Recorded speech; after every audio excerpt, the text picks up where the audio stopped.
going back to like culture, nutrition, what social norms, what people are trying to adjust to. I can kind of just lead this off with like, we have a really unique perspective here. And I sort of already knew that. Some of it's been validated in the past, some of it's been revalidated. And that we live in the Bay Area and we work with a lot of people from all over the planet, and particularly on the nutrition side. And that gives us, it challenges us, right? It certainly challenged me. I know it challenges Stephen.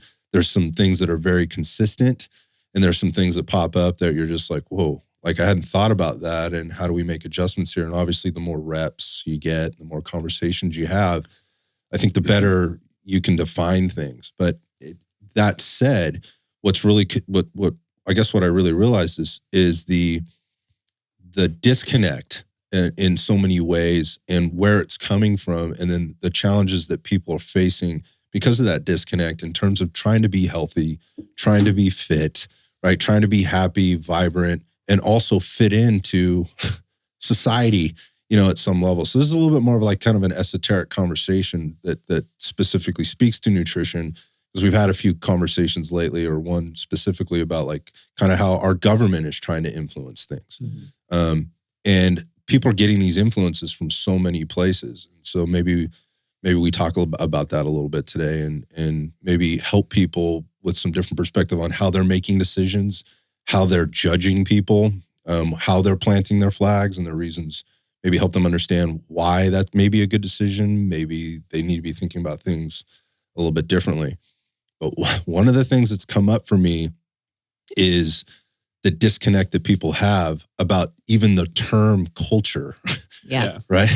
And culture or ethnicity, and right? All of that stuff. I mean, just define it a little bit, in terms of like the differences, because I think like people think they might, they have a really good grasp on this. Yeah. And then they, you start to get in a little bit of a deeper conversation. You ask the second and third question, like, I think you're a little confused on this, maybe of what that means.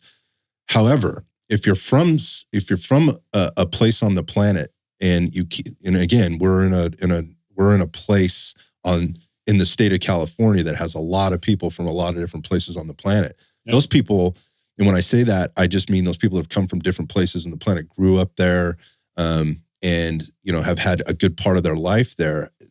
Stephen mentioned something off air, and we'll talk about this, that have been steeped in tradition, steeped in a consistency, again, and in their culture, coming to the United States.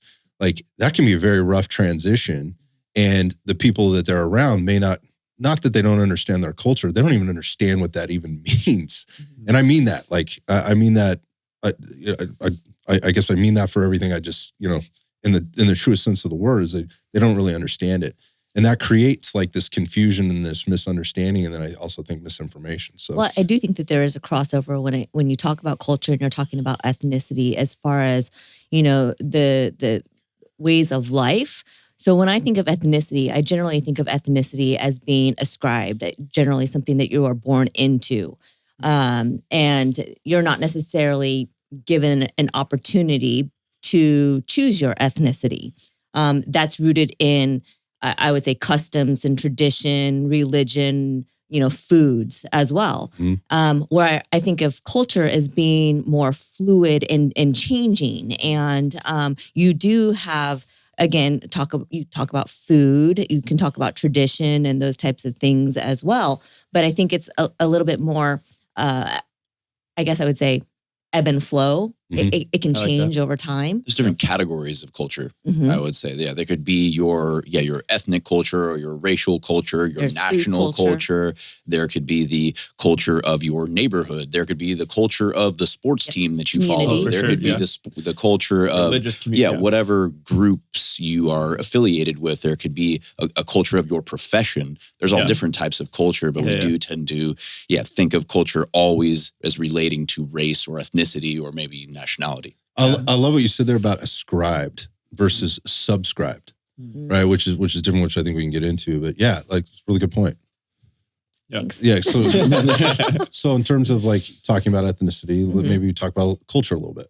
So as far as, I think Stephen, wrapped it up pretty well as far as the different types of culture. And within your culture, there's a group of individuals that have similar maybe beliefs or I guess ways of thinking. Similar perspective. Yeah.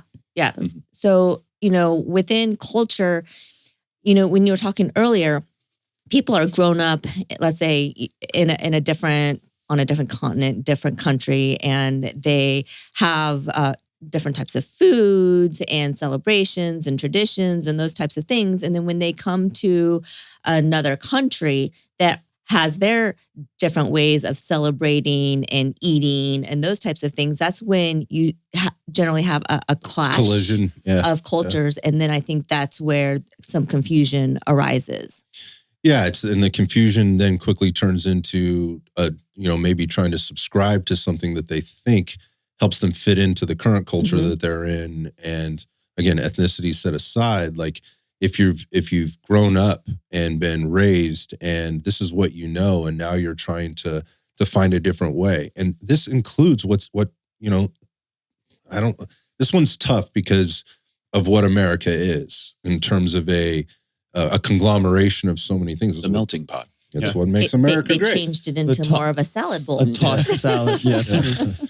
We're coexisting near each other, but we're not necessarily mixed. Is that? But if you go like regionally, like if you just think of the United States regionally, you go to different areas of the United States, there's everything we just talked about exists there in a much different way than, not that, if you went to Africa, right, you're not going to see the same things. That's just how the world works, sure. Right?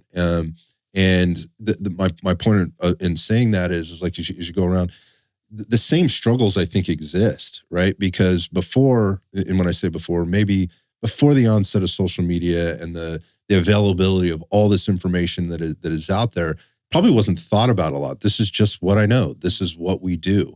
And now, people are maybe becoming a little bit, and there's things that have happened that people have become more health conscious or more aware of certain things, again, whether it's cultural or not, specific to food and specific to nutrition and more specifically to health, which is what I want to relate this and really stick on that thread is certainly like, as an example, Cece and I traveled a couple times this last year. We went to the South and the deep South.